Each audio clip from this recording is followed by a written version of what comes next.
ETF index mutual funds నేర్చుకుని stock మార్కెట్లో రాణించాలనుకుంటున్నారా? వెంటనే ఈ నెంబర్కి కాల్ చేయండి.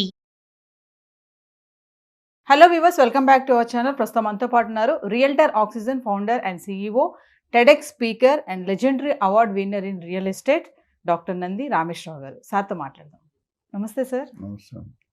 సార్, ట్రంప్ తీసుకున్న నిర్ణయాలు మన వాళ్ళనే కాకుండా అటు అమెరికన్స్ని కూడా భయభ్రాంతికి గురి చేస్తున్నాయి. రీసెంట్గా చూసుకుంటే సోషల్ మీడియాలో వైరల్ అవుతున్నాయి. హౌస్ ఫర్ సేల్, రెంట్ అని చెప్పేసి, అంటే అక్కడ ఉన్నటువంటి రియల్ ఎస్టేట్ కూడా ఒక పక్కన కుదేలు పడుతుంది అనేది కూడా చెప్పుకోవచ్చు. ఇల్లులు కూడా అమ్మేసుకుని అక్కడ వాళ్ళు అన్ని మూట సర్దుకుని వెళ్ళిపోతున్నారంట అమెరికన్స్. అవును. ఎందుకంటారు ఇదంతా? ఒకటే ట్రంప్ ట్రంప్ ట్రంప్, ఇంకే రీజన్ లేదు. లేదు.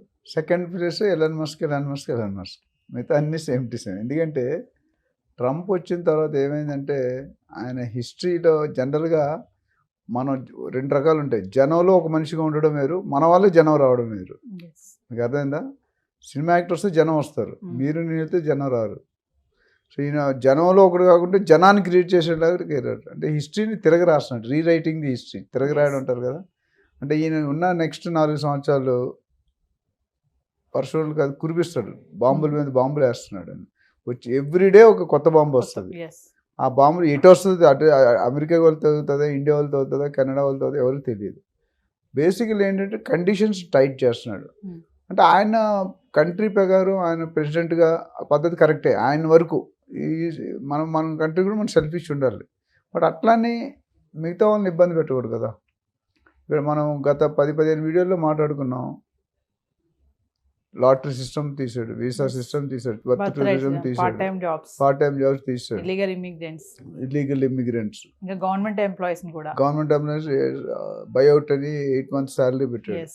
ఇంకా వాళ్ళకి అన్ని పక్కల క్లోజ్ చేస్తే దారిలో ఉన్న ఒకటే దారి ఎగ్జిట్ అవ్వడం. ఓడిపోయే కంటే వసలిపోతేనేమని మా నాన్నమ్మ గారు డైలాగ్ చెప్పారు. వాటితో తిట్లు తిని వదిలి ఇంకోటి ఏదైనా పర్మనెంట్ జాబ్ చేసుకుంటే బెటర్ అనేది. మెయిన్లీ ఏంటంటే ఎవరైతే ఒక 15-20 years బ్యాక్ వెళ్ళిపోయారో వాళ్ళకి ఇబ్బంది లేదు. వాళ్ళకి ఆల్రెడీ గ్రీన్ కార్డు, కొంతమంది సిటిజన్షిప్. మా ఫ్రెండ్స్ చాలా మంది ఉన్నారు మాతో చదువుకున్నారు, వాళ్ళు దేర్ ఆల్రెడీ సిటిజన్షిప్ హోల్డర్. అంటే గ్రీన్ కార్డ్ దాటి సిటిజన్షిప్కి వెళ్ళారు. కానీ ఇప్పుడు గత మేబీ 8 to 10 years ఎవరైతే వెళ్ళారో ఇప్పుడు లక్షల మంది వెయిటింగ్ లిస్ట్లో ఉన్నారు. మేబీ టువర్డ్స్ 80-100 lakhs మంది వెయిటింగ్లో ఉన్నారు. ఇలా అందరికి ఇవ్వాలంటే ఎప్పుడు వస్తుంది? దాన్ని తగ్గిస్తున్నారు అంటే. ఇప్పుడు ఎందుకంటే బర్డెన్ తగ్గించుకోవాలి. ఇన్కమ్ లేకుండా ఖర్చులు పెట్టడం అనేది. ఇప్పుడు మీ ఆఫీస్ ఉంది, మీరు ఎంతో 100 మంది ఎంప్లాయీస్ ఉన్నారు, ఇన్కమ్ లేదు, మీరు ఎట్లా ఇస్తాడు శాలరీ? మీ బాస్ ఇవ్వలేడు కదా. 1 month ఇస్తాడు, 2 months, 3 months తర్వాత సారీ అమ్మా అంటాడు. అక్కడ కూడా అదే. ఇప్పుడు ఏదైనా ఖర్చులు ఎక్కువ ఉన్నాయి, ఆదాయం తక్కువ ఉంది, ఎస్పెషల్లీ అమెరికన్స్కి. అంటే ట్రంప్ తీసుకున్న నిర్ణయాలు అమెరికన్స్కి ఎటువంటి ఇబ్బందులు ఉండవు అని అనుకున్నాం కదా సార్. మరి అక్కడ వాళ్ళు కూడా ఎందుకు ఇల్లు అమ్ముకుని వెళ్ళిపోతున్నారు? బయట తెల్లగా కనిపించే పాలు నల్లగా కనిపించేవి నీళ్ళు కాదమ్మా. కొన్ని తెల్లవి నల్లగా కూడా అయిపోతాయి. ఎందుకంటే ఓట్లు గెలవడానికి 100 విషయాలు చెప్తాం, మేనిఫెస్టోలో 100 చెప్తాం, అవన్నీ చేస్తాం. ఓకే. ఇప్పుడు డెసిషన్ తీసుకున్నట్టు నలుగురితో నారాయణ కులంతో గోవిందం డైలాగ్ ఉంది. వాళ్ళతో పాటు వీళ్ళు కూడా కొద్దిగా, అందులో కూడా మన వాళ్ళు ఒకటే కదా, వాళ్ళ దాంట్లో కూడా కొన్ని ఇల్లీగల్ ఉండొచ్చు కదా, చదువు లేని వాళ్ళు ఉండొచ్చుగా. వాళ్ళు 10th class అయితే రోడ్డు పడేస్తారు అమ్మా నాన్న. దే డోంట్ డీ విత్ వాడంతా కూడా బతకాలి, అయితే చచ్చిపోవడం బెటర్ అంటారు. వాళ్ళ అమెరికా రూల్ ఏంటంటే up to 10 years they will give you shelter, mother and father. తర్వాత they don't depend on mother and father, మీకు తెలిసే ఉంటారు. So they have to find out their own. మనలాగా డిగ్రీ వరకు పెళ్ళి అయిపోయి పిల్లలు పుట్టిందాక మన వాళ్ళు మనం చూస్తాం, అంత సీన్ ఉంటుంది అక్కడ. ఇక అందుకనే మనం ఇబ్బంది పడతాం, వాడు ఇబ్బంది పడు. మొదట్లోనే కష్టాలతో పైకి వస్తాడు వాడు. So then he can survive anywhere. ఇక్కడ వచ్చేసరికి ఏమైందంటే దాదాపు మనకున్న లేటెస్ట్ రికార్డ్ ప్రకారం 4172 ఇల్లులు గత ట్రంప్ వచ్చిన తర్వాత అమ్మకాలు అమ్మడం అయిపోయి. ఇంకా కొన్ని 500-600 విల్లాలు, ఇండిపెండెంట్ హౌసెస్, ఒక్కొక్కటి 8 కోట్లు తక్కువ లేకుండా 8 నుండి 10 కోట్లు ఒక్కొక్క ఇల్లు అమ్మకానికి ఉన్నాయి. అంటే 500 into 8 కోట్లు అంటే వేసుకుని ఎంత అయిపోయింది? Too much money. సో వీళ్ళందరూ కూడా ఏం చేస్తున్నారంటే ఈ పెట్టిన రూల్స్ తట్టుకోలేక బయటికి ఎగ్జిట్ అవుతున్నారు. ఫెడరల్ అంటే గవర్నమెంట్ ఎంప్లాయీస్ కూడా లాస్ట్ టైం మనం మాట్లాడడం 1 month బ్యాక్ అని రావగానే వితిన్ January, February పెట్టాడు అన్ని రూల్స్ అన్ని. 45,000 మంది ఇమీడియట్గా తీసేసి మీరు 8 నెలలు జీతం ఇస్తాం శాలరీ అని చెప్పి బయటికి వెళ్ళిపోయినా. అందులో కొంతమంది ఆప్ట్ చేశారు, ఇంకా కొంతమంది ఆప్ట్ చేస్తే వాళ్ళు ఇంకేదో ఇంకో బోనస్ పెంచి 10 నెలలు అంటాడు ఫ్యూచర్లో. అంటే సార్ ఇప్పుడు ఈ వలసలకు కూడా కారణము ఎలాన్ మస్క్ అని అంటున్నారు, డోజ్ అని అంటున్నారు. దీన్ని ఎలా చూడొచ్చు అంటారు? ఎలాన్ మస్క్ అనేది ఒక పెద్ద మిస్టరీ అమ్మ. ఎందుకంటే ఎలాన్ మస్క్ వల్ల గెలిచాడు ట్రంప్ గారు. ట్రంప్ ఎలాన్ మస్క్ అయితే ట్రంప్ మేబీ గెలుపు అనేది చాలా టైట్ అయిపోయింది. బట్ ఇక్కడ వచ్చేసరికి ఏమైందంటే ఎలాన్ మస్క్ ఈవెన్ విస్తృతమైన పబ్లిసిటీ చేశాడు. ట్విట్టర్ని Yes. కొనేసాడు. ట్విట్టర్ మీద మొత్తం బాగా and he spent is personal time. ప్రతి నిమిషం 1,000 కోట్ల ఇన్కమ్ వస్తుందని. One of the top rich person in the world. అతి తక్కువ టైంలో దాని వచ్చేసాడు. టెస్లా కానీ స్పేస్ ఎక్స్ కానీ అండ్ రాకెట్ ఇవన్నీ పెడుతున్న కంపెనీలు. సో డోజ్ అంటే ఏంటంటే ఈయనకి అడ్వైజర్గా పెట్టారు. అంతమంది ఇద్దరు పెట్టారు, వేరే వాళ్ళని తీస్తారండి. మళ్ళీ ఏదో క్లాస్ వచ్చి రామస్వామిని తీసేసినట్టున్నారు. Yes. Only department of government efficiency అంటే గవర్నమెంట్ పనితీరుని అబ్జర్వ్ చేయమని పెట్టాడు. మనకి మన ఇండియన్ గవర్నమెంట్ పొలిటికల్ అబ్జర్వర్స్ అని ఉంటారు. కాంగ్రెస్కి వేరు, బీజేపీ వేరు అట్లా. అలాగే అక్కడ మొత్తం అమెరికన్ కంట్రీకి ఈయన అబ్జర్వర్గా పెట్టాడు. అంటే ఎక్కడైతే తప్పులు జరుగుతుందో అక్కడ pick and choose and Yes. పంపించడం. అందులో ఈయన ఎక్స్పర్ట్. ఇప్పుడు 80% ఈయన డెసిషన్, బయటగా ఆయన డెసిషన్ సంతకం పెట్టినా decision is initiated by Elon Musk.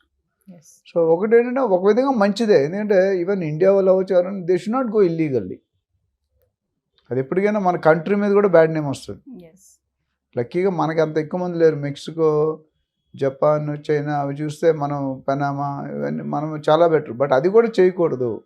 దానివల్ల మొత్తం దేశానికి చెడ్డ పేరు వస్తుంది. ఇప్పుడు వచ్చిన వాళ్ళు ఎంతమంది అంటే ఇప్పుడు ఎంతమంది ఉన్నారు? 54 లక్షలు ఇండియన్స్ ఉన్నారు రఫ్గా.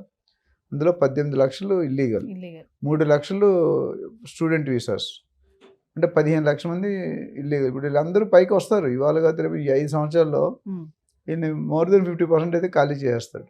అంటే ఇప్పుడు అమెరికాలో రియల్ ఎస్టేట్ చాలా డౌన్ఫాల్ ఉంది అంటే ఏం చెప్తారు సార్? ఇప్పుడు డెవలప్మెంట్ ఉంది. ఎందుకంటే now it is sellers market. అంటే బయర్స్ కొనేటట్లేరు.